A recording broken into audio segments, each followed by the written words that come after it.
What's going on, everybody? Welcome back to another Great Lakes Outdoors podcast. We got a new co-host in the studio today. Yeah, not your normal Fonzie. No, we got old Trav, which sucks. I know. But B squad. Huh? B squad. Yeah, it's my B team, not my A team. It's the B team. But we're just leaving the first day of the Waterfall Festival. We got some guys from Rain Guided Outdoors. I'm gonna mess up the names already. Riley and Brendan. There you go. Wow, look at that, man. Yeah, You see that? We're learning. Holy smokes. It only takes me 2 days to figure out your guys' names. Jesus criminy. A couple Snapchats later. How you guys doing, man? Doing pretty good. It's a long day. Yeah, It was definitely. even a longer night last night. Yeah, You're not wrong about that. Yeah, we talked a little bit up at the show today. For us, I mean, you guys had a lot of attraction today, no? I mean, it was a good all-around good day. Yeah, we had decent flow through the booth, so That's good. That's good to hear, especially if you guys' first time being there and stuff. Yep. It's Yeah. nice. You guys want to just introduce yourselves and let everybody know who you are, what you're doing, or who you're working for? Yeah. Even though I just said Rain Guided Outdoors. Yeah, my name's Riley. Work with Rain Guided Outdoors. Me and Brendan here head up the second spread with Rain, and then we help out with the main spread. Running clients, scouting, doing just about everything. Where are you guys? I mean, are you guys from Michigan? You guys from like that Kalamazoo? Maybe I Yeah. shouldn't have said that. Well, I guess that's fine, right? that's Okay. fine. People get weird about that stuff, man. They know where we're at. Okay. Yeah, so we grew up around that area, lived there all our lives, started hunting in that area, 4 or 5 years ago, and started guiding. I started guiding last year for him.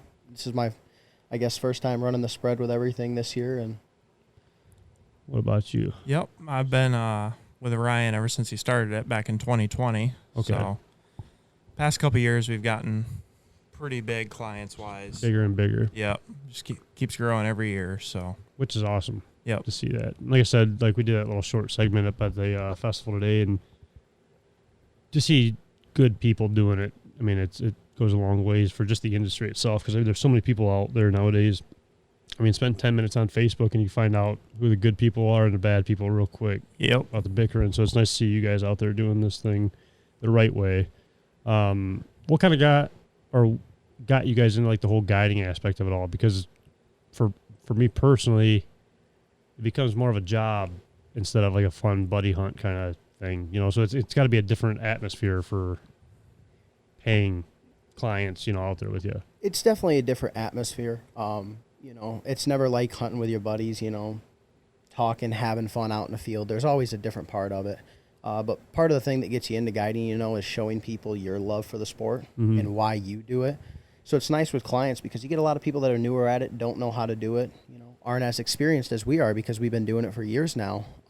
So I mean, part of the fun of it, honestly, and where it differs from a work to a career for us and why we love to do it is because we do get to share what we do with other people and show them how we do it. That's huge. I mean, can you show Trav how to do it?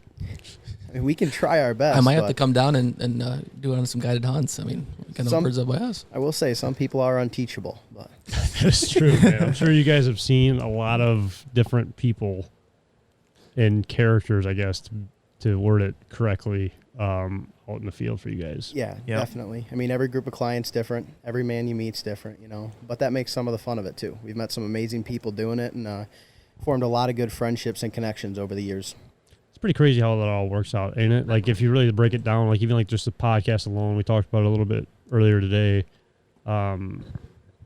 Just like meeting you guys or just meeting like Mike from Flipping Birds from like the show today. And, it's just kind of crazy how everything kind of flows together once you really get like dive into the whole industry, I guess you want to say, Yeah, you never really realize how much people are a part of it until you get into it and start doing it. Yeah, it's I don't know.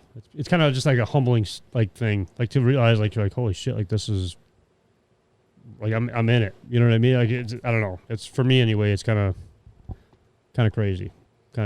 But what I like, maybe you touched on it, got you into the whole guiding. Like you started off like how when did you get into like the waterfowl hunting? I got into the waterfowl hunting when I was 13, 14 years old. Dad's buddy took me out, late season goose hunting, had a few good hunts, and kind of just fell in love with it. And ever since then, it was, learning to scout, learning to call, learning to get fields, growing into it. And eventually it got to the point where, hunting with your buddies and everything, you kind of just start taking new people out. And, it's fun. I love hunting with my buddies, and we still do a good amount of it when we can. But it's cool to be able to show other people as well. And make money doing it. I mean, Yep. You can't really beat that, honestly. You really can't. Doing what you love to do and getting paid for it. And that's hard, though, man, because, a lot of these guys, and I know you guys are traveling, which we'll get into that a little bit, too, but people don't realize how much work goes into it day in and day out. So it's hard to find the guys that are just true down for it. They don't realize all the scouting and the hours away from the house and the money even that goes into it all. Oh, yeah. It's definitely a side of it that's really not shown as much. Right. People post the pile pics, and they put it on social media, how good they're doing and everything, but people don't see the hours spent behind the wheel, the miles put on the truck, the amount of doors knocked, the no's that are given in order just to make it all happen. That's one thing for sure. I mean, the nose in itself, it's so hard to, try to tell people about, knocking on doors and getting them to accept, listen, dude, you're just going to get no's. I hate to tell you, you're just going to have to keep on going. You just can't stop. I mean, you're going to get probably 50 no's to your one yes sometimes. Yep. I mean, it's just the way 100%. it goes. Especially in Michigan, from what I've learned.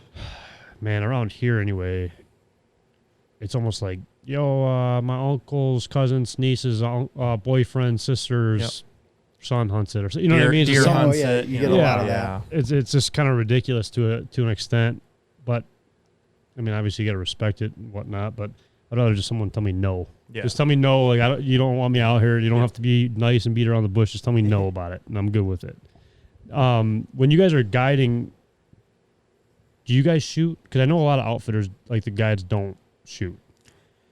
It kind of depends. I mean, I've tried to shy away from just shooting and letting the clients, shoot first. And, I'll take my gun out to go clean up cripples. But I like letting them shoot first. And Right.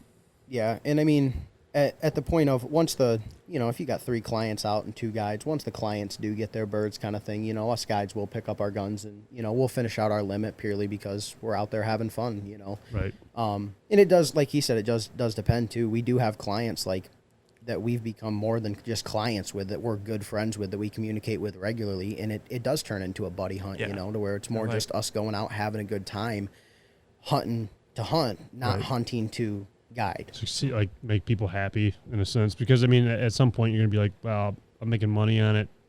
I don't care if you're really, this is gonna sound bad, I don't care if you're really happy you shot your birds, don't complain about this and that when it all worked out at the end of the day, because even the buddy hunts for me anyway, somebody's complaining in the morning, they're tired, they're groggy, whatever it may be, and just, I don't know. I bet you there's a lot of headaches that even a lot of people don't see and realize in that guiding, I guess. Yeah, there's definitely the headaches that come along with it, but that's just waterfowl hunting in general. Like you said, whether you're buddy hunting, guiding, whatever it is, Yeah. It's, I don't know. And then the guys that just won't shut up sometimes in the morning. You definitely have those. Yeah, I seen the look between you two. Yeah. Not in a weird way, but I seen that look where it was, I couldn't imagine. There's got to be some guys out there, man. It's like, would you please just shut up, dude? Just, I'm tired of, you've already spoke 1,000 words in the first 10 minutes. Just, you guys already know who it is. Yeah. Okay. I don't know. It's all good people though, man. At the end of the day, it really is. everybody means well. It's all good people. Everybody means well, and people are excited. I mean, it is. It's cool to see the excitement. A lot of these guys are all talkative in the morning, real excited about it, hyped up while we're sitting around the blinds, kind of going over everything, and it's cool to see the excitement, because it's not just us that's excited about it. We get excited about it every weekend, but we do it every single week. I mean, a lot of these guys, it might be their one and only time even hunting all year. Yeah. You know what I mean? Definitely. You got to make it worth it for those guys. Yeah. Yeah, we take some guys out that, only hunt 2, 3, 4, 5 times a year. Right. So it's important to be able to, really show them hunting in reality. Yeah, show them a good time. And, like any of us are all looking for a good hunt and to, get their birds and have fun with it. So Ryan just started full time with the outfitter. You guys were only doing weekends, I think it was. Yeah, we do a little bit of in between the weeks. We don't mind doing it. Ryan just this year mainly started opening up the books to middle of the week. We ran Fridays for the past last year too. We don't mind doing Friday, Saturday, Sunday really, but this is the first year that we've actually opened up and done clients throughout the week. But this is the first year that we've also had a solid team that we're confident in and enough guys that we can scout, we can put together feeds, and that will be good for our clients, that we'll be able to provide, 3 to 4 feeds a week in hunts. That's going to be tough too. I mean, it's just like any group, right? Like I've gone through a handful of guys in my hunting core group, and you've seen some of them today at the festival and stuff, and it goes through like patterns, not patterns, but you just got to kind of weed through some of those guys, actually find that like just solid team to be able to trust on these guys. Because for the longest time, and I mean kind of still, like Fonzie's helped me out a lot since he moved back and stuff, but I was the only one scouting ever, and because I didn't trust anybody to scout. Like nobody's sitting there watching the birds out there. They don't care enough to watch where they're coming from and really just breaking it down for me to be confident the next morning. I call ourselves the biggest nonprofit guide service. Yeah, sounds like you should be guiding. In Michigan. But it's just one of those things where like that's what kind of interests me with it all. Like the whole like science behind like seeing how the birds are in the fields and the decoy spreads the next day, trying to match the hatch, they say. It's just all those kind of things, I guess. I don't know. Yeah, there's definitely an art form to it. I mean, I'm weird, man. I don't even use silhouettes. I hate silhouettes, to be honest with you. We're the same way. Unless it's a 600-yard walk-in, we're running all full bodies. Yeah, that's just the way we do it. When we're walking in, we still grab 3, 4, 5 dozen, full bodies throughout there. But what kind of spreads are you guys running, speaking of, like, size-wise? Early season, I like to run smaller. Okay. But we run early season 3 to 5 dozen, probably. Full bodies only, family groups, spread them out a little bit. When it gets into late season, especially if we're running like traffic fields or anything like that, we'll dump 300 to 500 in a field, no problem. That's when we'll break out the silhouettes. Mix them all up. Of our full bodies, sleeper shells, everything, and we dump. I just personally have never had. Well, I shouldn't say never, because I have had luck over silhouettes. I just feel like when dive bombs, and I'm only saying them because they really just popped off like crazy. When dive bomb like really started like blowing up, everybody and their brother had at least 5 to 10 dozen silhouettes in their truck or wherever. We're at the bottom of the flyway in Michigan here. I know the migrators rolling, they don't know anything, and they're fresh to the area. They're really not picking anything out. They're just seeing birds and they're dumping in. But I'm so like weary about that because they're seeing the same thing all the way down. All the way down. Yep. So it's just one of those things for me. It's like I'd rather run a dozen full bodies and that's it. Just make it look as real as possible and go from there instead of running 15 silhouettes. Yeah, I mean that's one way to do it. Every guy's got their own way to do it.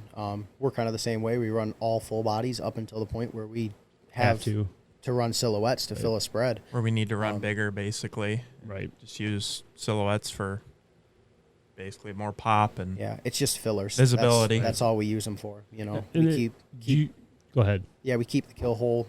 All full bodies in the kill hole. Make sure that all looks good, and then just fillers on the edges, really. And you guys are like just kind of filling those full bodies in with the silhouettes, because I mean I know a lot of the time people are saying separate them and do this and do that. Like it's a controversy like that everybody talks about. No, we a lot of times when we do set it up, when we're running those big spreads like that, we'll basically run our full bodies out everywhere, and then we just start grabbing handfuls of silhouette and just sprinkle them in. Mix them in. I think it looks more natural when you do it that way. Yep, and it does hide the silhouettes, and it makes it so it's not, they're not picking out a full right side of 5 dozen silhouettes. Right. So even if those silhouettes do disappear on them, they're still seeing full bodies. They're still seeing the geese in the field. It kind of makes it a little less suspicious. There was a big question I even was thinking to myself one time that, you ever hear of those top-down decoys?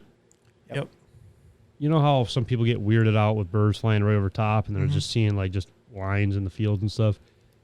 I always wondered if you mix those in with silhouettes, or if companies came out with the top down and the silhouettes, how much that would kind of make a difference with all that. And maybe I don't know. I don't know. Yeah, I get weird about them kind of things, man. Don't touch my decoys. I'm setting them up.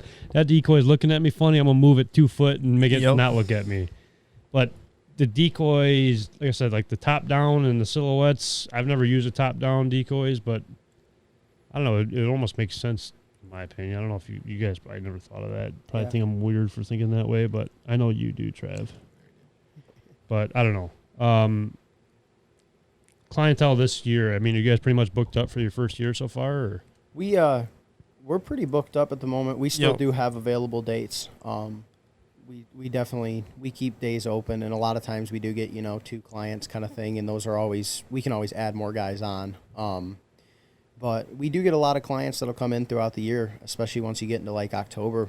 People can finally realize like, oh man, hunting season's here. I better get on the books. Crops coming down. Yeah, exactly. And last year we were only running 1 spread last year, and we filled up pretty quickly to the point where we're like, man, we got to start turning down clients because can't really run anymore. So which sucks too because of the fact that like, you just in our the split for us is by far the biggest thing. We already have 2 full spreads booked for the split, and they've been booked before August. They've been booked for probably over a year, honestly. Yeah, we have clients that line up over a year for the split because split in late season is big for us. That's a lot of what we're known for because a lot of guys don't do it.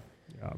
That's a hard time to hunt. The birds are tricky and the area is tricky, but frozen water, I mean, that's what we run into a lot too. I mean, the water freezes up.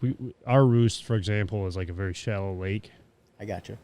So we really rely on those birds to hold it open. And if they don't, obviously it's just going to freeze right up. So like once it's locked up, I mean, the birds are just scattered. If you got some open water late season, like when it does get cold like that, you're sitting pretty good. The past couple of years, we've had some weird weather right around the split where it gets like, 40, 50 degrees. Yep. And all our little, water holes just load up with ducks, and it's been good. We got one like that, man. It's like a honey hole where it was flooded corn last year and never took the corn down. And you can call us a bunch of hillbillies. I drive all the way out there, which is about an hour for me, damn near every night. We got a trolling motor prop, like the head of a trolling motor, hooked to 2 car batteries, and you can run it, and it'll keep the water open all night until the birds get back into it in the morning, and the birds will keep it open. I'll go back there the next night, wait till all the birds leave, and it's just a whole repetitive like process because I don't got the money for a whole ice eater and stuff like that. Yeah. But having like water holes like that, man, man. Ice eater gets expensive too. Because I was almost wondering, have you guys seen the Lucky Duck one?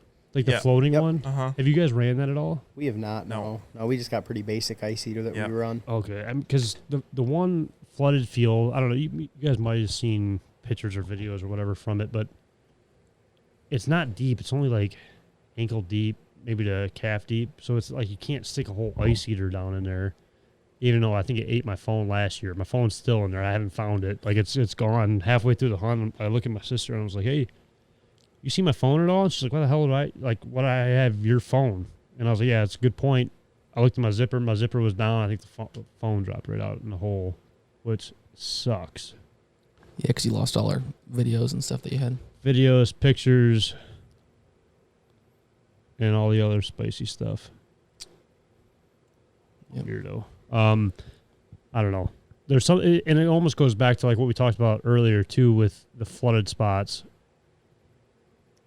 When them birds are coming into it, they're committed. Yeah, it's like hunting a river, right? Mm-hmm. Like once you're hunting like water, like them geese and ducks, they know exactly where they're going and they're locked up 2 miles out. They're either doing it or they're not. Yeah, 100%.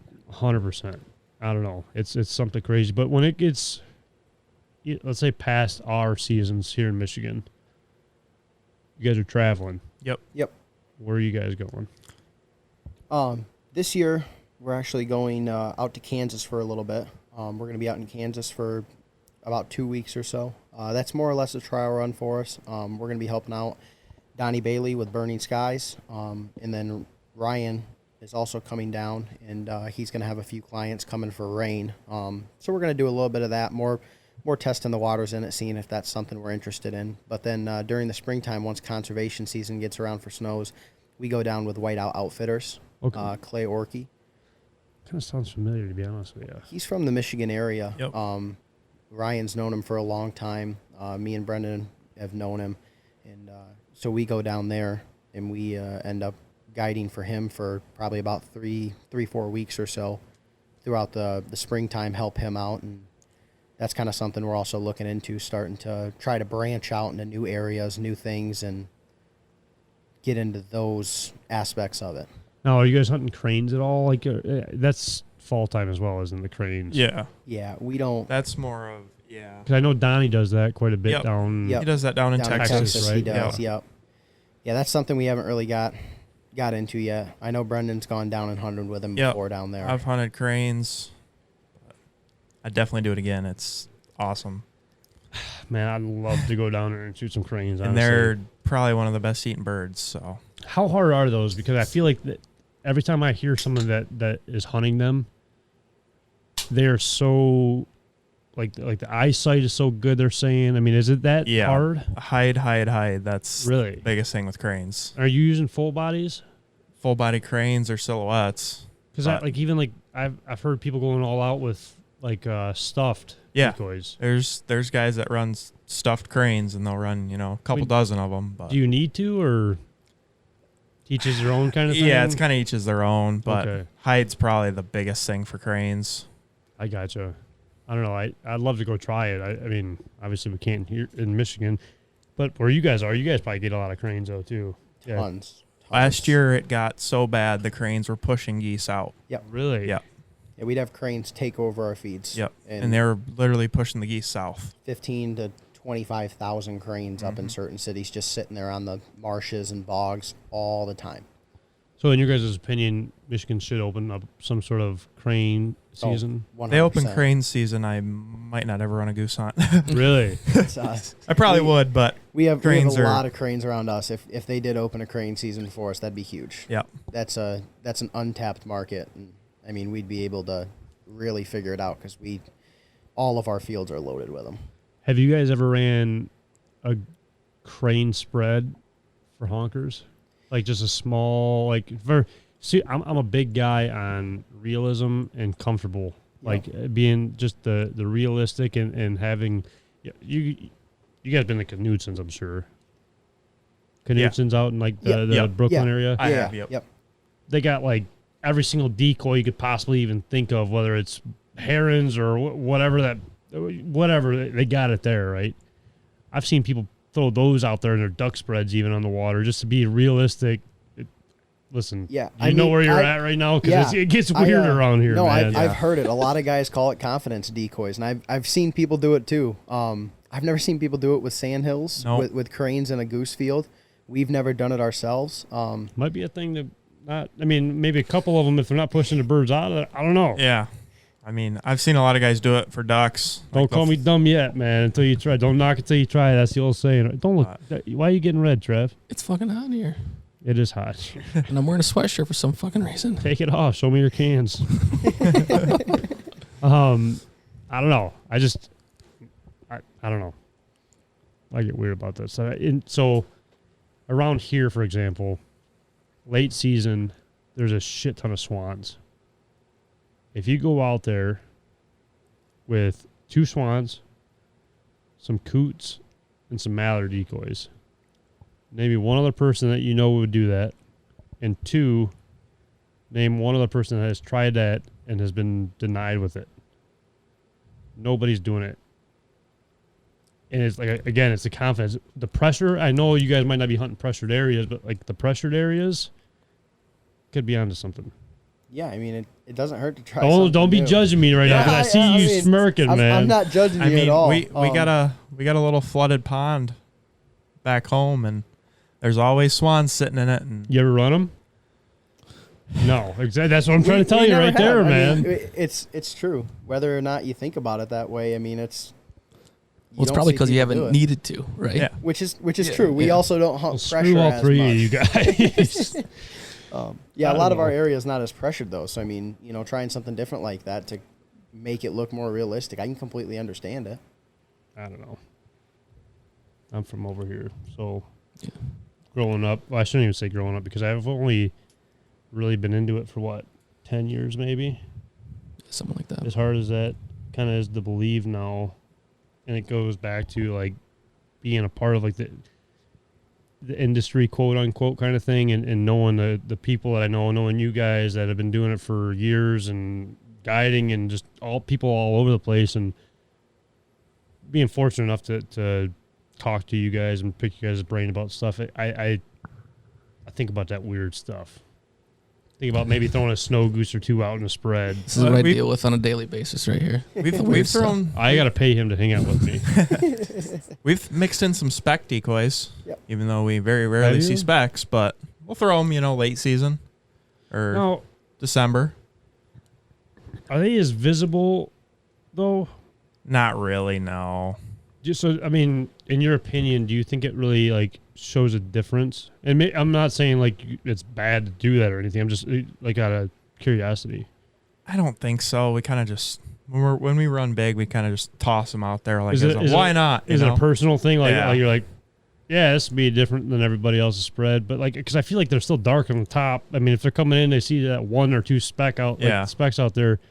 They're probably too close to begin with, right? Yeah. But I have ran a couple snow goose decoys in the spread before. Like later in the year and yeah, stuff. later in the year. And There's been a couple times where I've wanted to run them in September, and that's what's hard for us. Like in September, I'm sure it's hard for you guys too, especially when the molts start rolling through here. yeah, It's so hard to determine like whether or not to run like a big spread and roll, like hope for the best and not spook the birds out of the field that you're hunting. yeah. Or, you know what I mean? Like it's got to be one or the other. I mean, you see MIGs starting to roll, and you're like, man, I wish I had more decoys out here. But then, you got those residential birds that are, or resident birds that are, might be getting spooked off of that field if you got too many out there. Like, where the hell did you guys come from? Well, last weekend we ran, I don't know, 3 to 5 dozen, we'll say, and we shot our birds in the morning, and about 10 o'clock, migrator started rolling over, and we were breaking them down with 3 to 5 dozen decoys. Really? 3 to 5 dozen decoys and 3 good callers ripping on them, and they broke down, and we ended up taking a couple. Had a snow goose come out of nowhere. You guys kill them? Yeah, we Ross. ended up No kidding. Ross. Yep. Shit. Came in with about a, 20 pack of Canadas, and Yeah, we spotted him a ways out. not one Canada fell. Nope, not one. Just Canada the fell, Rossi. but that Ross did. Safe to How say. many guys did you hunt with? 8. There was 8 I guys. guarantee there was more They than were all 8. shooting at that one I bird. guarantee you. Eight guns pulled up. He dropped, and I don't think anybody else. I think he pulled off a dropped shot. after like the second shot too. And Yeah, People are still shooting just on the kept way shooting. down. Oh, they just kept shooting him on the way down. I think we did Good sail God. one Canada, but Good God, man. yeah. I mean, that's an exciting thing. You don't see it too often, and let alone in September. So, I mean, the clients were super stoked about it. We got one client who's mounting it, and Yep. That's awesome. First Is ever. it adult? Oh yeah, it's probably It was a a 4 or stud. 5 year old. It was a Really? stud, Yep. honestly. Best one we've killed in a while. I feel like it's being more like prevalent like around Michigan. Like a couple years back, we'll say 5 years back, shooting a snow was like, holy shit. Yeah. But now it seems like almost someone's doing it every weekend. I Yeah. mean, I'm seeing them more and more on the east side of the state now, snow Okay. geese. Yeah. And I was gonna say we're on the east side. I was Yeah. trying to do Yeah. the I'm but okay. Go back ahead. over home on the west side of the state, I mean, we'll see maybe 5 a year if we're lucky. Really? But We definitely don't see as many, but everybody we talk to over here always says that they're starting to roll through Yeah. and seeing specks and snows. And I mean, you're You'll have- lucky to see one speck a year, like insanely lucky, let alone shoot it. And then when it comes to snows, I mean, if you're seeing more than 5 to 10 snows a year, that's a good year. It's pretty crazy. Like there was a hunt 2 years 2 ago. years ago. And I had Mike Highvis, the guy that you guys met last night, Yep. old 10 gauge McGee. I know he's gonna even text me about it after. I heard you talking about me on the podcast. He does it every single time. But I took him and his dad out on a hunt with gator decoys. I don't know if I introduced you guys to those guys today or not. No, They're like 2 think from so. us. Yeah, I had Ryan had introduced me to some of those guys, Okay. Bay City, but Oh, that's right. They were up there. That's right. Yep. That's right. Had those guys up there, and I was watching this field, and it was just shit stacked with birds. And we get down, we're in the hunt, and Mike and his dad are like, you know specs. I was like, dude, shut the hell up. Like, there's no specs. I've been scouting this field for X amount of days. Like, just shut up and keep your heads down, man. Like, just stop talking. Because it's almost like how I was this morning. Like, so much is going on. You're getting calls from over here. And I guarantee you guys are the same way. You guys got clients that, oh, why aren't you always calling them at that bird? Or why aren't you calling over that? They're not our birds. Just relax. Just sit down, and they're coming in. We'll call it our birds. We've been watching the field. You guys haven't. Just sit there and relax for a minute. And I was getting kind of fed up. I told him just stop, shut up, put your head down, and sit there. After the hunt, my buddy Justin, you guys met Justin yesterday. He called me. He's like, hey, did you guys shoot any of those snows or blues or specs or anything out in that field? I was like, dude, you got to be kidding me right now. I had all of those out in this field, and I had no idea anything about it. And I felt like the biggest idiot in the world. And that was one of the only times I've ever seen specs around our area. But I don't even know where I was going with that story. I just had to say it. Yeah, I don't know where I was going. But I got a question. This is out of the blue. The solar panels in the wind turbines. So, do you think that's causing a deflection almost with the migration? I can't really say too much around our area. Yeah, we don't have anything for windmills whatsoever. Really? We don't have any windmills. Not a one. And then when it comes to solar panels, until you get a good ways east of us, we really don't even see them much anymore. Really? So for our area, it hasn't affected us at all because there really hasn't been a lot of change like that. Because I know for us, like they just bought, I think 1,000 acres they're going to be putting it out there. And it's just kind of, it makes me wonder that we are seeing more snows and Rosses and specks and a bunch of different species we're not used to. If even the solar panels like up in, Canada or Wisconsin, wherever, are pushing more birds around, and that's the reason why we're kind of starting to see them more and more. Yeah, I think it's kind of pushing them more our way, potentially, but I'm not really 100% sure. Yeah, and even if it isn't the solar panels or the windmills, I mean, in my eyes, the migration's definitely changing a little bit because, like you said, the amount that we're seeing from what it used to be. Right. You used to be lucky to see a single snow goose in a year, let alone shoot one. Yeah. And now we're seeing flocks coming over, shooting a few here and there throughout the year, sprinkling them in, and starting to see more and more. You're starting to even see more northern ducks. Like, we're starting to get more pintails, more widgeon in our area, more ducks that you never shot, you never saw anything. And I definitely think it's moving, and that migration's shifting a little bit. Because I've talked to a lot of people, even like Mike with Flipping Birds. He doesn't think it's that much longer until even like this. Well, I shouldn't say him. I don't want to speak for him, but I could be. I'm pretty sure he had agreed with it. He almost thinks that it won't be long until we actually have a bigger flock, I guess you want to say, in Michigan, or a source of snows.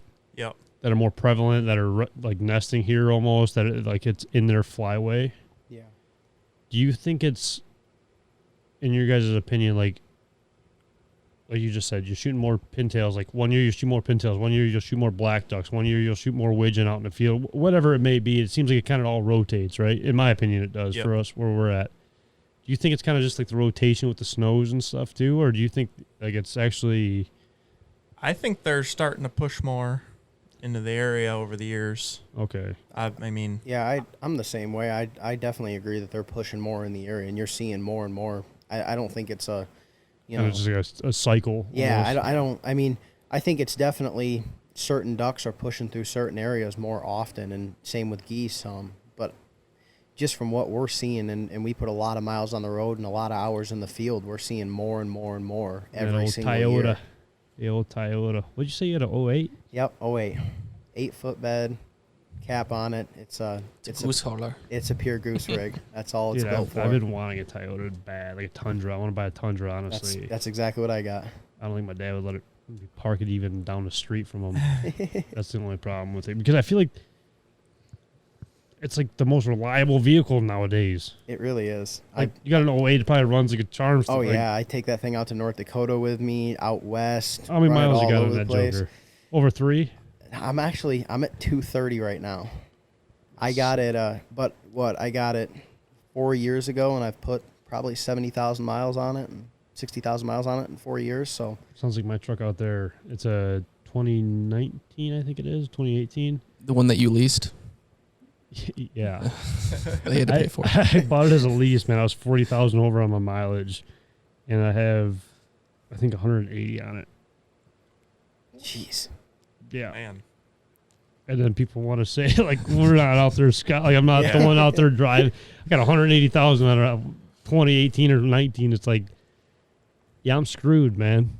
I'm screwed. It ain't even paid off yet. It's jacked up. It's messed up. I don't know. Trav, you haven't said like 2 words, man. What's in your I've been mind? saying a few words. I'm just letting you guys the flow of the conversation been going. Yeah, but you got to help out, man. No, I'm sorry.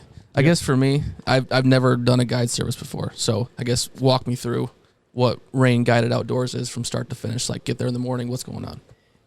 I mean, first thing in the morning for us, it's always we're there bright and early. Always to the field first thing in the morning. We get everything set up. So we have blinds set, fully brushed in, blinds picked out for clients, all of our stuff set up, decoys set, everything completely ready. Normally we meet the clients, down the road at a meeting spot kind of thing, pick them up, take them out there. For us, it's pretty much get them out there in the blinds, get them all set up, ready to go for the morning. We always go through a safety speech before any shooting happens, before shooting light and everything. Go through the basics with people just so that everybody knows.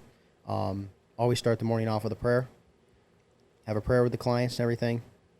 And from there, I mean, we get right into the action. And it happens pretty quick normally. Okay.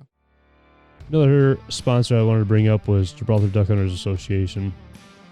Whether it's from youth hunts to cleaning up the beach to dinners, anything just in the community alone is an amazing thing to team up with these guys, and can't speak highly enough of them.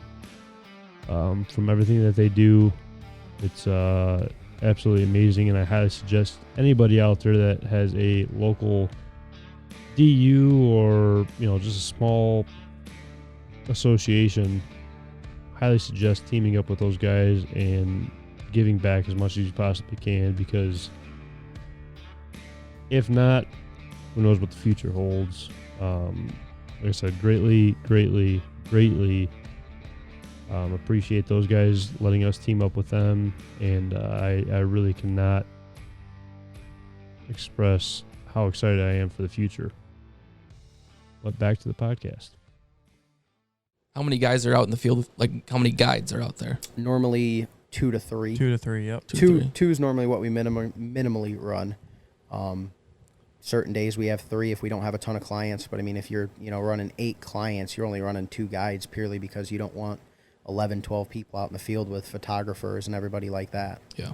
Unless you're me, running like 14 constantly. So is there different levels to a hunt, or is it one straightforward package? You guys have like one where you're cooking them breakfast in the morning. Is there a lodging, anything like that? I mean, we do have lodging options. It's not our lodging, but we have people that we go through for it. Willow Creek. It's a place right by us, and they got a great lodge, great setup. We can get them deals to stay there for the nights and everything like that. We don't normally do like a breakfast kind of thing. A lot of times we'll take our clients out to lunch afterwards. Okay. Go out with lunch, and certain packages, like we do have corporate hunts to where we clean birds for them. We give them hats, free duck calls, everything like that. Ammo included. Oh, nice. And we have a whole package set out for them. Okay. Can you book? Is there like I booked 2 hunts? Am I going to save money on besides booking 1 hunt, or is there like anything like that? No, not really. If you're just booking like a Saturday, Sunday, it's just going to be the same price for both days. That's what's tough though. Like, I feel like that is a very well asked question in the outfitter business, but people don't again realize how much work. And I know you don't mean it that way, but like, Sorry, Kyle. Sorry, guys. you should be. But people don't realize how much like work that goes in. I don't care if I brushed in blinds a month ago. I still put time and effort into brushing this blind. This might be pricey in your opinion, but my time's not free. Oh yeah, 100%. Yeah, like say some guys like, hey, I want to come out 10 times this year, not the same weekend. Like I want to come out 10 times. Is there like a package for that type of thing, or is it all like it's still one hunt type of thing? Okay, It's still one hunt kind of thing. I mean, either way, we're still using gas. We're still putting miles. 100%. And I mean, especially because we do pride ourselves on quality and setting the standard of a hunt. That for us, it's everything is that high quality, high standard hunt. We don't let anything go by. We make sure that everything is perfect. So are you like a couple days out, you're like, hey, the hunt, I don't think the hunt's going to be the way we thought it was going to be. Are you like, hey, let's reschedule it? Or are you trying to find a backup option or giving them those options? We're always giving backup options. We definitely aren't, we're not going to lie to our clients and be like, hey, let's go. We're loaded, when we don't have anything. So you're not going to post pictures from like last year or anything, or like try to post it on social media? Like, okay, yeah, we keep it very transparent with our clients. We let them know how it is and we tell them how it is. But I mean, up until the night before the hunt, if that hunt's Saturday morning, we're busting our butt up until Friday night to try to figure something out for them. We're contacting other people. We're scouting new areas. We're going all over the place to try to figure it out.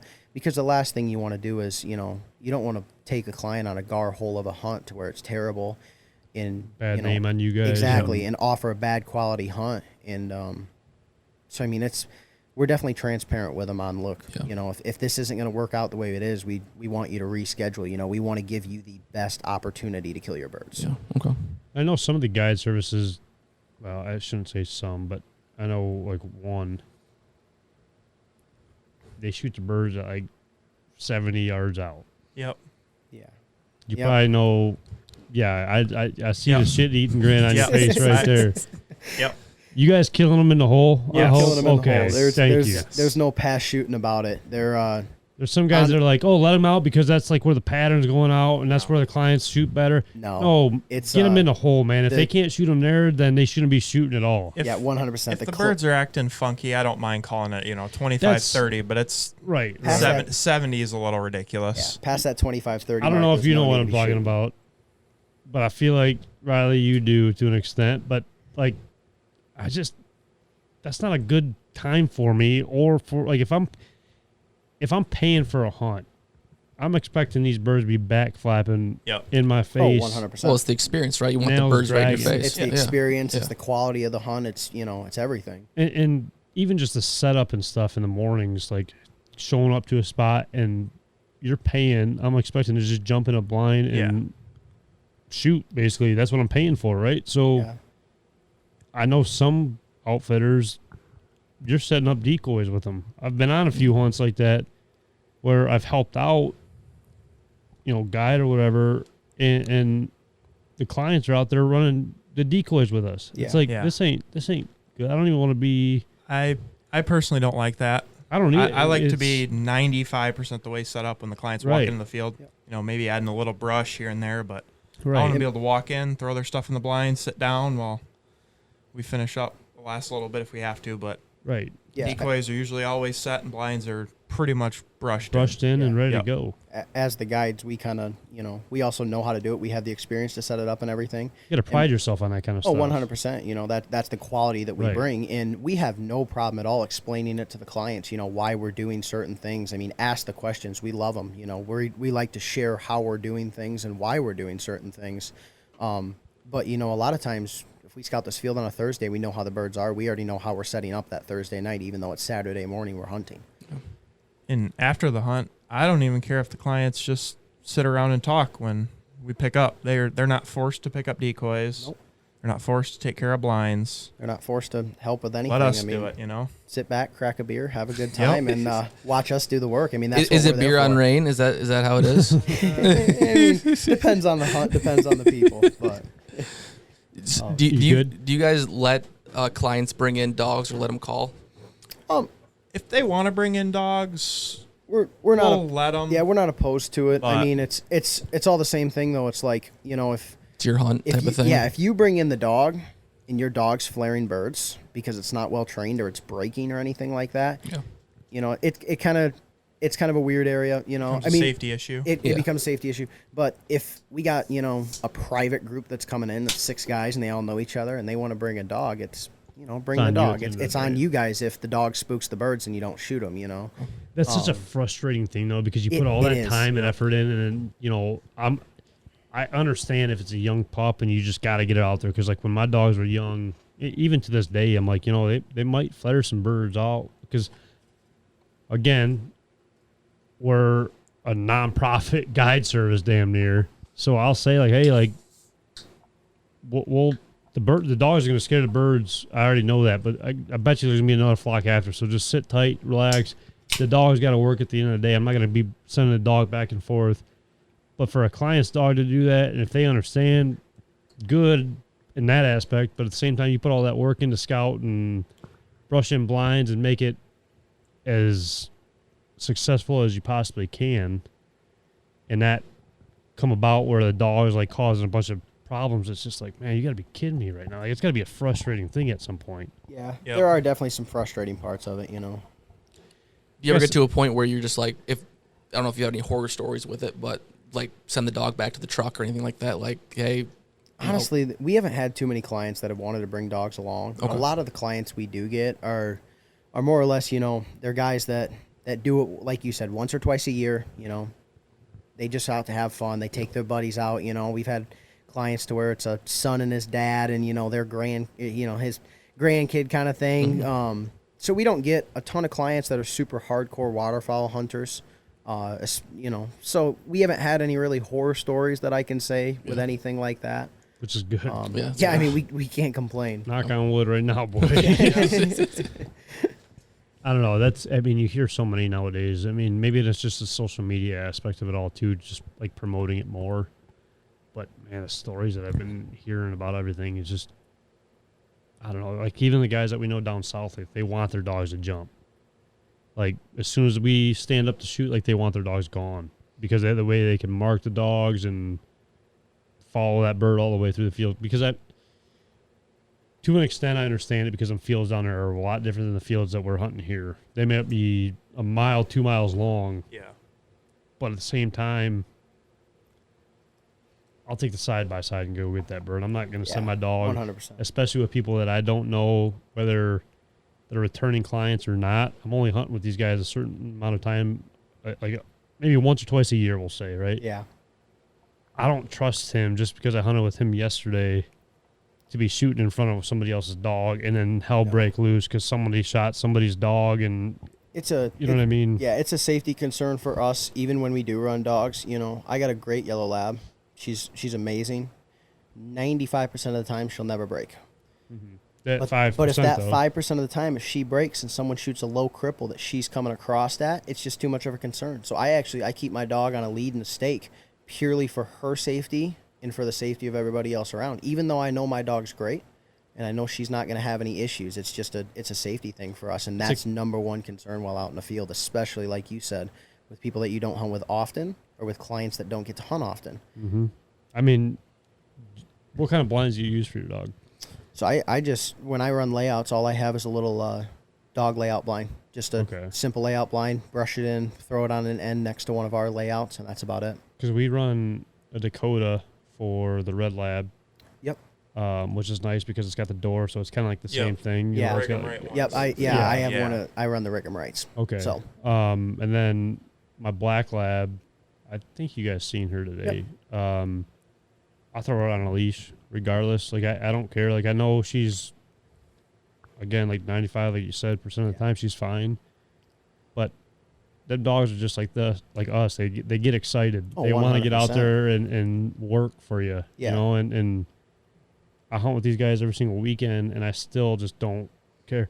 If I'm shooting, that's one thing, but you don't shoot in front of my dog. Oh no. You know what I mean? I'm even weary about that. Yeah. No. That's that might have sounded bad, honestly, but yeah. Even if I see a dog break, I hate just shooting in general. Oh, guns up, man. Yep. Nobody else is shooting. Not at all. That's just the way it's got to be. Yeah, there's too much risk in it. There's no reward in killing an extra bird or two when you got a dog that broke and running out in the field like that. It just causes problems. Yeah, that's not good. You guys cleaning birds for clients or no? For the corporate packages and everything like that, we do have the packages, bird cleaning, hats, calls, the more premium package of everything. But normally, like I said, most of our guys do hunt once or twice a year. A lot of them will, we give them put the toe tags on them kind of thing, give them their 5 birds. And yeah, I mean, we do offer cleaning, for an extra rate kind of thing. But a lot of guys that we hunt with, they know what they're doing with it and they just take them themselves. You guys ever, which, like I said, I don't really, I'm new. Me and Ryan have been following each other for a while now without ever talking to each other, probably 3-4 years without ever talking or anything until Bay City. Bay City was the first time I ever even met him. You guys are getting returning clients a lot of the time? Yeah, we have a lot of returning clients. Okay. We get a lot of the same clients each year. And Which we try to let them book first if they want to. Okay. Yep. And then we'll open it up to, Yeah, we reach out to a lot of our clients that have been repeat clients for years to come. And just like Riley touched on with the split, we booked the same group for the split the past, 2-3 years? 3 years now. This is their 3rd year coming back with us. So, I mean, it's the same 8 guys, and they come back every single year. And then this is the first year we've opened it up to the second spread, which me and him are running. So now I think we got another 6 to 8 guys for a second spread as well. And I think those guys are coming up from Tennessee. Yep. Oh, really? They are. Yep. Got a group coming up from Tennessee. Which is pretty cool, though, in, like, that aspect. Because, I mean, from what I know, Tennessee's not a big honker area. No, not at all. So it's kind of cool to see those guys coming up and picking you out of everybody. It is. It's a cool feeling. It's a like, you got to take some pride into that. Oh, definitely. And so does Ryan. I mean, to be able to have returning clients, you're obviously doing something right. Yep. Yeah. To be able to have the opportunities of quitting your day job with, some stuff that went down or whatever it may have been with all that, to have the opportunity to do this full time and have the passion and love behind it all. I mean, that's, I don't know. It definitely takes a special certain person. Right. It is special too. And it does, like you said, being able to get return clients and, now we got guys coming up from Alabama, Texas, Tennessee that are coming up here to hunt with us. It makes you feel accomplished about it. Like we're doing something right. We're putting our name out there and these guys are wanting to come with us. Have a Roll Tide Willie come up there and hunt with you guys. Are you seeing a lot of out of state, or you get a lot of in state too? Honestly, we do get a lot of in-state, but last year and then this year especially, we've been getting a lot more out-of-state clients, guys from, Indiana, Ohio, New York, Arkansas, Alabama, Texas. We've had a fair amount of people that have come from all over. That's surprising with New York, because New York, I've hunted there a few times over in the Finger Lakes region. I don't know if you guys ever been over there to hunt. I haven't been over Never there been to over hunt. there to hunt. It's insane. Like, I got videos I'll show you after we get done here. Just ponds that are just loaded. And the Finger Lakes never freeze over there. We got the Finger Lakes Outfitters, I believe is the name of the outfit that we used to go to when I first started like getting into it all. And the amount of birds and the 15-man limit in September and the extension tubes. Yeah, extension tubes. Like, but you know what's crazy about that? They only allowed 2 birds, like 2 or 3, during regular season. For their main season. Which How does doesn't that really make make sense? any sense. I don't get that, man. Bunch of just pencil pushers in the office that just want to make up some crazy law, it seems like. Like, it's just, I don't know. It's weird to me. Very weird. I don't know. Same with the cranes, and I feel like almost the doves in Michigan. I feel like Michigan would have an unbelievable dove season. I feel like there's one. definitely a pretty untapped market when it comes to some of the hunting, because, I mean, the amount of birds we have when it comes to cranes, doves, even things like swans around here. I mean, it's definitely, other states do it, and you see other states succeeding with it. It's something that Michigan could definitely consider. And even if they slowly start it, out in like North Dakota, how it used to be, 1 to 2 cranes per guy, That's all you need, I mean, that's all you need. I'd be Just, fine with that. I'd be happy with 1 at this point, Well, just anything. Think about it this way. Say you got to put in for a swan permit. You got to pay, say, $50 to go in for this draw, and X amount of people go in for it. Who wouldn't put in for that? Yeah, I mean, Just for a swan a year. Just one a year. yep, just 1 swan I don't a know year. about $50, but You I'd wouldn't do do it. that? I would do it. I'd do it in a heartbeat. Yeah, That's what I'm saying. Like a Michigan swan, like that's crazy though. You know what I mean? Like what? Look at all the money that you'd be getting off of that for the state wise. no, especially- cranes on the other hand, I don't even know why I invited Cranes. you here, man. Yeah, cranes would be a big one. But Up at my parents' place, go goose hunting. Go we outside, see go sit in the hundreds of corner. crates. You're time out for Shut that, up. man. Shut up. You want to fight? Huh? You want to fight? I don't want to do that with you. You just say the F word? You want to fight? Oh, I thought you said the other F word. What's that? It's PG program. No.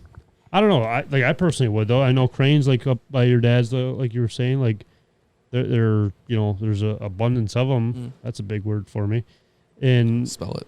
I can't. I could barely even know these guys' names for the last 2 days, dude. You think I could spell abundance? ABU. Fuck you, Trav. I don't know. I think a lot of people would do that, and like you said, an untapped market with all of that. I mean, just so many people would spend X amount of money, and what's crazy is even talking from people in other states, how big of a waterfowl state Michigan is that nobody really talks about. No, it's not talked about at all. Which is good and bad. Which it is. It's good. It's good and bad. It's not a waterfowler's destination by any means, but it does get underlooked and underappreciated because there is a lot of really good goose and duck hunting in the state. You kind of basically get caught in the shadow of the Mississippi flyway with North Dakota, South Dakota, Kansas out there, and then get down into the Texas, Arkansas, and places like that. You really don't see a ton of talk on Michigan waterfowler, but it really is it's a great place with a great amount of birds and an untapped market, like we were saying. There's not a ton of people around here, and it's special for you guys because you guys are getting people from out of state coming up here and showing them that, and doing it the right way. I've said that a lot about you guys and just knowing you guys for the last 2 days. I mean, it seems like you guys are doing it the right way and wanting to teach people the right way and show people the right way about doing it. And that's what keeps on bringing people back to you guys. And obviously it shows. I mean, people coming out of state from Alabama or Texas, whatever, they're coming from New York or whatever. That says a lot about Rain Guided Outdoors right there. Yep. Like, you don't have to say anything else. If you know and understand hunting, that says a ton about just the company that Ryan and you guys are, running. It says a lot. I don't know. I just draw a blank again. You got anything else, Trev? Nothing. My seat. Not from my seat. I feel like I had something else to say too, but I completely forgot. You guys ever do any like diver hunts or anything? I know it's a whole different like realm with like captain license and all that kind of. Yeah, we don't really get into any of that. Maybe on like a lake, like a private lake or something. Or I mean, you get into we kill them every so often on Ringnecks some. and whatnot. Yeah, exactly. Yeah. Some buffleheads, some ringnecks, bluebills here and there. But I mean, a lot of times what we do for clients is field hunts just because it is so easy. It's a lot easier to blind in that many guys. We do have some duck holes that we've built blinds on over the years that we run in. But probably 90% of the time it's getting into field geese and then field ducks when we do have them. Okay. You guys, I mean, it sounds like you guys are kind of running a mixture of both layouts and A-frames. We run mainly layouts. When we do hunt ponds, we have a few pasture ponds and loaf ponds and stuff like that we will run A-frames in purely for the hide of it. But when it comes to field hunting, most of the time we do run layouts. It is kind of a pretty safe way in our mind. A-frames, they get a bit hairy sometimes, especially when you have people that get real excited, popping up, swinging left to right. And it's It's funny that you say that because I feel like A-frames are more safe, to be honest with you. Yeah, my problem with A-frames, I've seen too many guys to where they get excited, guns get knocked down and go off. There's, I guess in a sense, if you have a really experienced group of hunters, I'm completely fine running A-frames. But when it does come to newer hunters, people just getting into it, it's nice to be able to have someone have their gun setting down, pointing directly away from them, directly away from everybody else, knowing that when they pull up, their gun is already pointed out. I guess for us, like for me wise, running the hunts around here, we have the little clips, whether it's the magnet clips or like the little V clips. We run Lucky Duck A-frames. Yep. I can't tell you the last time I ran a layout blind. Like the last probably 2 years, I've ran nothing but A-frames, unless it's like one of our permanent blinds. I think we have 3 permanent blinds now. But just to be able to talk to the guys before the hunt, tell them what's going on, whether the lanes to shoot, obviously, in kind of just in a sense being strict about that with the safety and the dog and whatever it may be. I don't know. I just feel like it's more of a natural way with the A-frames to stand up instead of like pulling a gun up from your feet and then going towards the bird. And I don't know. That's just my opinion towards it all. But I said, I mean, I don't think either opinion's wrong. Right. 100%. We do run A-frames. We do run them from time to time. You know, we've never had an issue with the clients and A-frames and everything like that. For us, it's more of just, you know, we've ran layouts forever. It's a proven way to kill birds for us, and we're comfortable with it. Right. You know, that's what matters right there. You guys are comfortable 100%. with it. You know, we're comfortable blinding them in. We're comfortable with how we set up. And that's just the way we've always done it, and we've always hunted around our area. So that's basically, I mean, there's not a huge reason for us to switch it up if we don't have to. But I mean, I don't mind the thought of running A-frames in fields, running A-frames on ponds. I mean, I go out to North Dakota, and that's what we do is we run A-frame that looks like a bush in the middle of a cut bean field. And I mean, there's no reason it doesn't work. Do you guys run like the branches outside and make it look like a big giant shrub brush? Like not like on the blind, but like outside, like Just kind of blend. We just kind of blend it all in. You know, throw some pines in there, kind of make everything look. I mean, just like one big bush. We don't run them. You know, we'll run them a foot or two out from the blind kind of thing, and just put them in, lean them up against, give it some 3D effect. But because I've heard some like outfitters that actually like they bring the trailer in with their A-frames, and they'll run like just little branches, and they'll stick them in the ground and make it look like more of a whole island almost compared to just the square. And that's like for us wise, like we'll run 4 A-frames even if we have like 6 guys, say, just to make it look more of a more natural. Yeah, you know, instead of just a box in the middle of the field, you know, it's like I'm that weird about that. I'm that guy that's weird about that kind of stuff. And I don't even think it's weird. It's just being. Everybody's got their own way to do it. Everybody's got their own way to set up to, brush in all of it. I mean, a lot of people tell me that I got the tism, so I mean, I understand it, but it is what it is, man. I agree. I mean, same thing with layouts. I think 8, 9 layouts look better than 3. Agree. Looks 100%. Looks like a natural like grass row or edge or. I agree. And a lot of times what we do for our layouts is we don't just brush in the layouts. We brush in, the sides the 5-foot section around these layouts. You know, we're sprinkling corn and grass around us to make it look natural.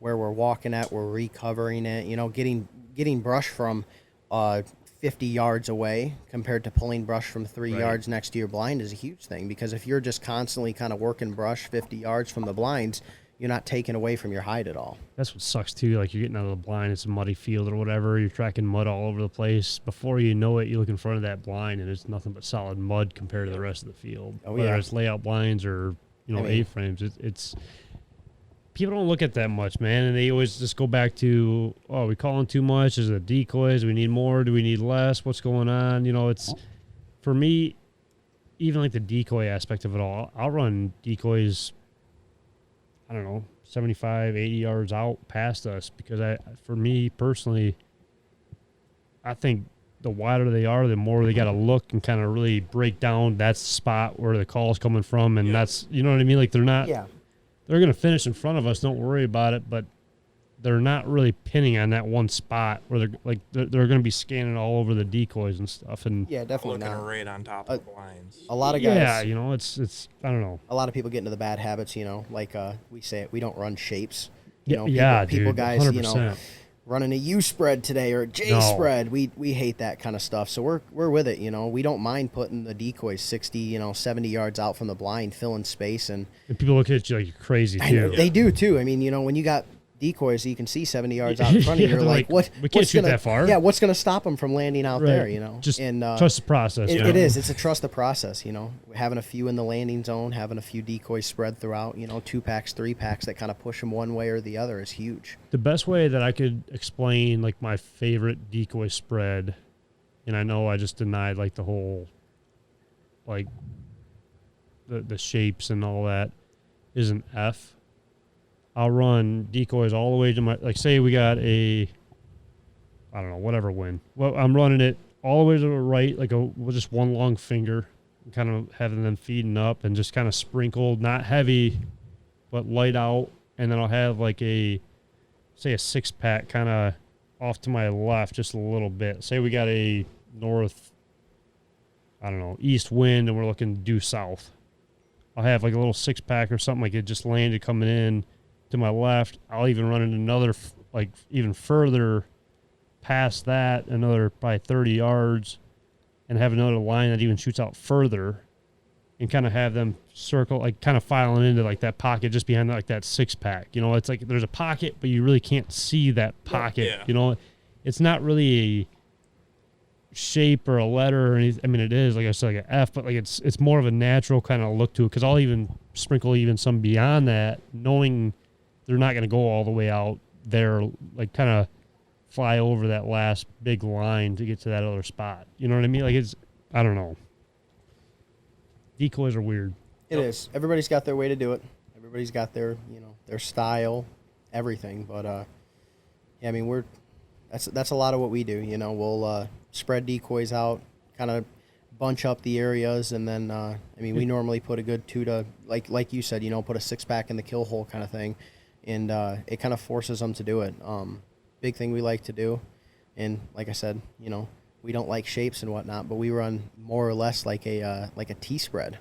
Especially on no wind days, we'll run decoys around us, and then we'll actually straight line. We'll put a line Really? out from us, 30 yards out from us, kind of thing. And what it essentially allows them to do, and we've had great success with it over the years, is that it allows them to give 2 different pockets that they can work into. So it's less pressuring them, like how a guy says, Jay, they're going to be in this pocket. They have to be in this pocket. Yeah, good luck with that. Exactly. Gives them more options. Yeah, with Right. no wind. That makes sense. Yeah, with no wind, there's no chance, unless that flock does it so perfect that they're going to be right in that pocket every single time. So we like to give them, on no wind days, 2 to 3 different holes that they can work into from different areas, just because it does give them, if they want to circle out to the right side of the blinds, circle out to the left, wherever. Cycling in. Exactly. Wherever they want to be, they're able to get there without, having to skip decoys or try to land behind us, those kind of things. I never really thought of like a T, I guess. I never really, because it's you guys know as well as I do, it's hard to try something without really seeing it happen first. It is. That's the Ryan. It's a confidence thing, man. Yeah, Ryan's the one that taught us how to do that. I mean, that's one of his big things, and it man, I've seen it kill a lot of birds, and especially I've used it on my own spreads with buddies and everything like that. When it comes to no wind, it does work, And I mean, that's just like you said. That's one of the things to where every guy's got his own way, his own strategy on it. Some people might hate that kind of thing, but we've had it work multiple times to where we got them landing in the left pocket, the right pocket, and it helps them work in, makes them feel a little less pressured to go into one area, but allows them to do their thing. Now, for that aspect, left and right pocket, is it tough to kind of deal with the clients with like them saying, "Oh, why are all the birds landing on that side?" It's like, well, I can't really say because there's no wind. I don't know where they're coming from. Yeah. I mean, it's not too bad. A lot of the times our clients are dead center of our blinds. So Okay. we put them right in the spot where they're going to get the most shot angles. Are you guys on the outside then? We stay on the outsides, Okay. which we think helps for calling too, because then we can kind of Bounce bounce them back, birds back yeah. and forth between a left side and a right side caller.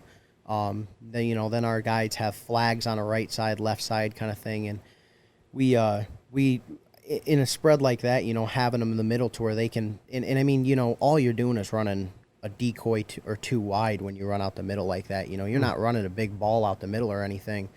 So really it's, as a middle shooter, every time, if they're going to finish in tight like that, left or right side, they'll be able to pop up and just shoot something. Yeah, Or shimmy shoot a at little bit. something. Centered up, kind of. Yeah. Right.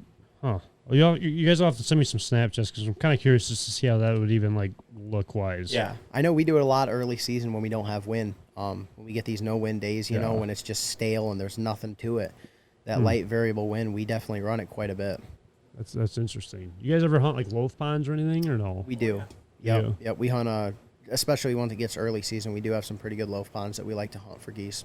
That's gonna be the same thing. I'd never really hunted like a true loaf pond because I feel like a lot of people don't even understand the difference between a loaf and a roost. A lot of people don't. There's and a big difference. yeah, there's a huge difference. huge But like difference. people It's- just see birds on the water and they're like, oh, it's probably just the low for the roof. You know what I mean? Like Yeah. they have no idea.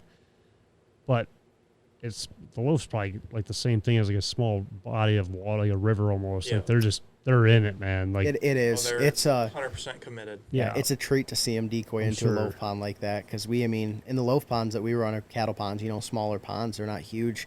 You run decoys up on land, full bodies on land, some floaters in the water, and I mean, it's feet down on the water at 10, 15 yards. These things are fully committed, flocks of 20, 30, and it's just an absolute heyday. that'd be a dirty spread, just a giant full body spread with some floaters out there. We'll literally cover the whole edge of the pond in full bodies, dump 8 to 10 dozen full bodies around these full ponds, That'd be depending on how sick, many birds dude. are in there. And then you throw, a dozen, 2 dozen floaters out in the middle of it. And it's, That's gonna be dirty. Yeah. Do you guys ever use like motion for your guys' goose, Never. like flappers or anything? nope.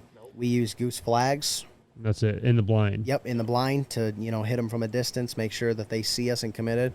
But we're not a big fan of the goose flappers. Never, I've hunted over once or twice, and I never felt like they did any good. So we just don't eat them. We sold ours today, luckily. I seen you guys put it out there. Dude, Yeah, I was like, well, because my dad bought it, and I was like, dude, I'm not using that stupid thing because, again, it goes back to like a confidence thing for me. I'm not real confident in it. He just bought one of those. I forget the company it's from, but it's like a goose flag that's in the middle of the field.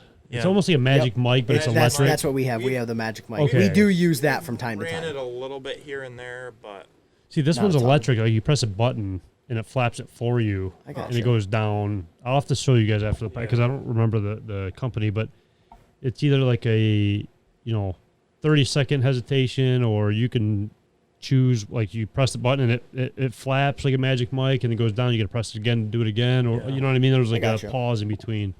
Yeah, we have an old school string one that we use every so often, but I mean we don't use it Maybe much just on at the all. corners or something, like when they're on the. we'll bring it out. Not really late season, but later in the year, like end of November, beginning of December, when we're getting stale birds, and you got to change it up a little bit. That's a big thing, man. People don't realize that even September, like you don't need all these decoys. You don't need to be hammering on the call. Just No, 90% of what we Simple, do in man. September is 3 to 5 dozen decoys. Normally, we only got one guy calling. Ryan normally does the calling, and it's just all it is moans and clucks to finish them.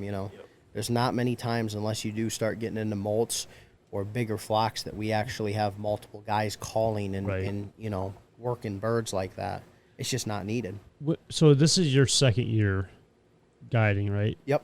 So so a lot of these outfitters nowadays are running like almost an apprenticeship, right?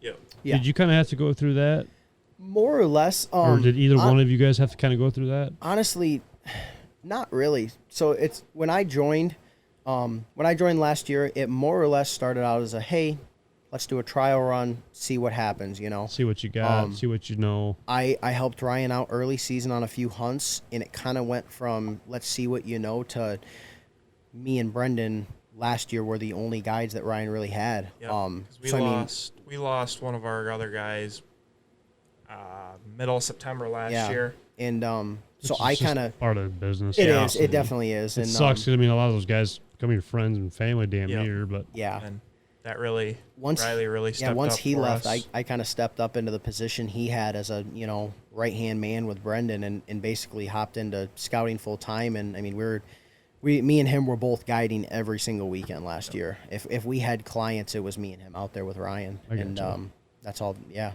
So I didn't really, I guess, have a trial period or a guide in training necessarily, like a lot of people do. It more or less was step up Here it and is, man. step up and deal with it.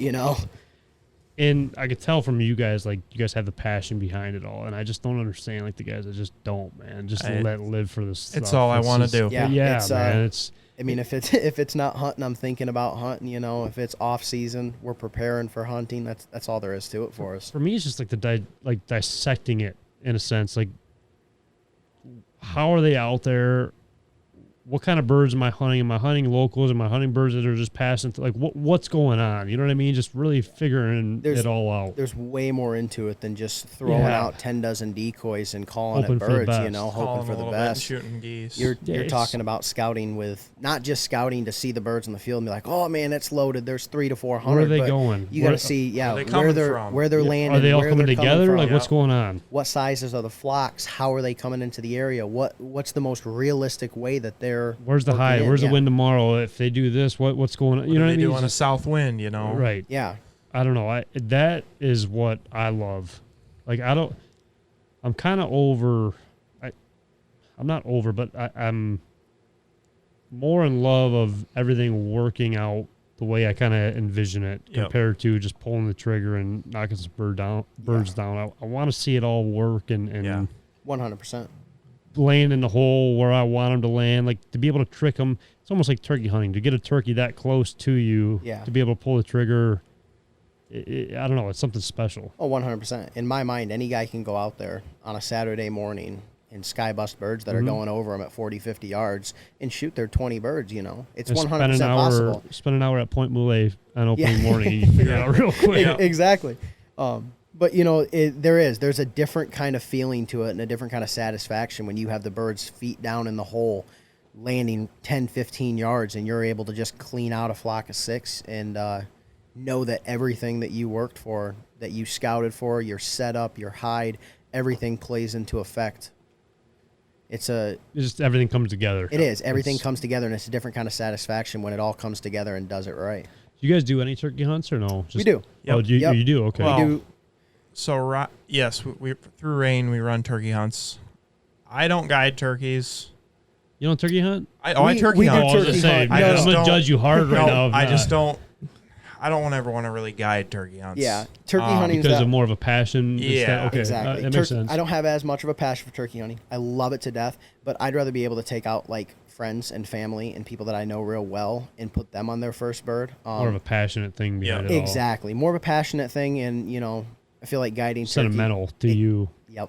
I feel like guiding turkeys would almost ruin that for me. You know. I'm kind of the same. I mean, to be honest with you, me personally, and probably Trav can back this. Like for me, I would probably choose turkey hunting over waterfowl. There's something about turkey hunting for me, like because I roost or I scout waterfowl hard, but I scout turkeys even harder to understand. Same thing, like to dissect, like why they're roosting over here, or what's going on here. I don't know. There's something special, and I think it's just more of like that one-on-one connection with that one single bird. Yeah. Compared to, 100 birds coming in, but 10 at a time. Like it's just not really like the same feeling as the one-on-one. And that's just me personally. It's not that I don't love waterfowl hunting. Obviously, it's just that one-on-one connection that like the calling and decoys or non-decoys, just a run and gun, or, you know what I mean? It's just something special for me. It definitely is. It's cool. It's two completely different feelings. It's two completely different circumstances, even as similar as they are. Right. Right. But yeah, we got another guy, Caleb, that he's a killer. He's a great turkey hunter. He's actually going to start helping out us this year, start doing some of our turkey guides with us, and then Ryan does some of the turkey guiding as well. Turkey's it's something that we're looking to get into and to keep growing, but the waterfowl has definitely been the main side of the business so far. So turkey's kind of one of those things now that we're starting to finally get settled in the waterfowl that we're looking to grow more, is get more into that turkey hunting side of things and grow that side of the business too. I think it's important too. I mean, going back to kind of like the turkey aspect of it all, waterfowl is obviously a migration thing. Turkey hunting is, you got to make sure you ain't killing every single bird on that farm or that piece of property. Got to manage them. And it also ties back into the waterfowl and giving back and understanding to, do as much as you can to help the habitat and all this. Because, I feel like where we're at, especially, a lot of the land is just disappearing before we even, like, under our nose, like, we don't even know it, and I don't know how much you guys are dealing with that out there, but kind of getting sad, to be honest with you. Like I said, we just lost, I think it's 1,000 acres of solar field by us, and who knows what's kind of next. Yeah, I don't know. We're blessed in our area not to have that yet, and not to.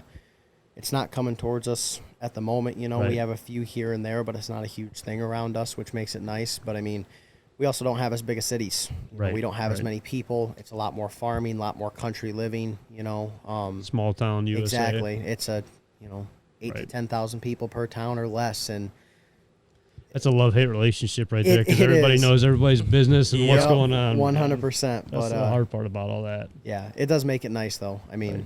you can't beat it. There's tons of farmers, tons of land, and You know someone, you know them all pretty much. that's how it Yep. is too. And once you get that in, it's One connection leads to another. and that's what we've found time and time again.